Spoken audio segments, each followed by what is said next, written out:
It looks like maybe it could be your granddad's car. Underneath is basically like a rocket ship, but when you push the loud pedal, it's 2021 and maybe then some.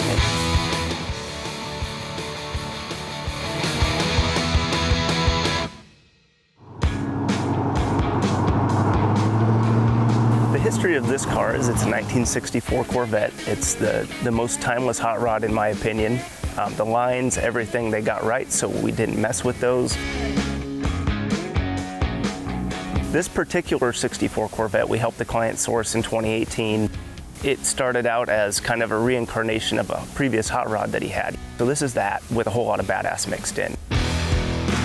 Carl Kuhnhausen was crowned SEMA's top young gun builder in 2018, and his ballistic beige Corvette found success there in 2020.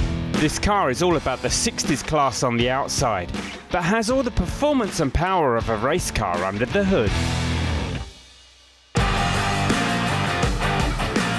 On the exterior, it's not overdone. It's really nicely done. The body lines are crisp, the paint's perfect. We have gigantic front tires on it. The Michelin rubber is $295 up front, which is like, underneath is basically like a rocket ship.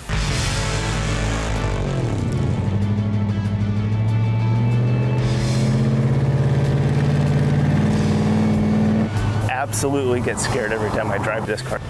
But at the same time, it's sure a heck of a lot of fun and a really cool payoff. So you just got to take a calculated risk. They're no fun just sitting in the garage.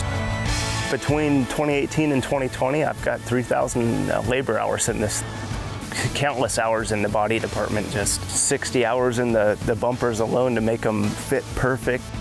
It's got a big chunk of me in it. So that's kind of why I love the car so much.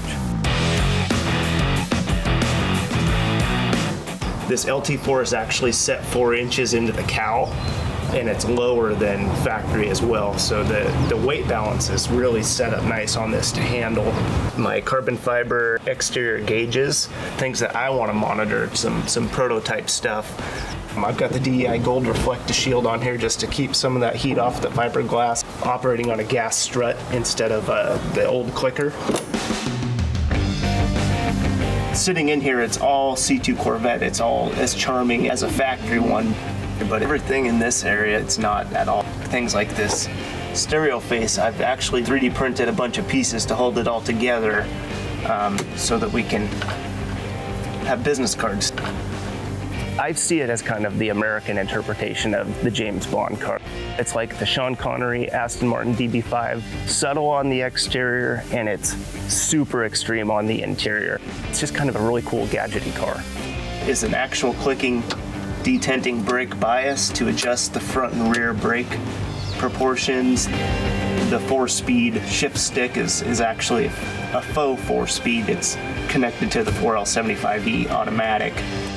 Semi has an ejector seat. Other than the roof being in the way, you might be able to fly out if I stump on the pedal.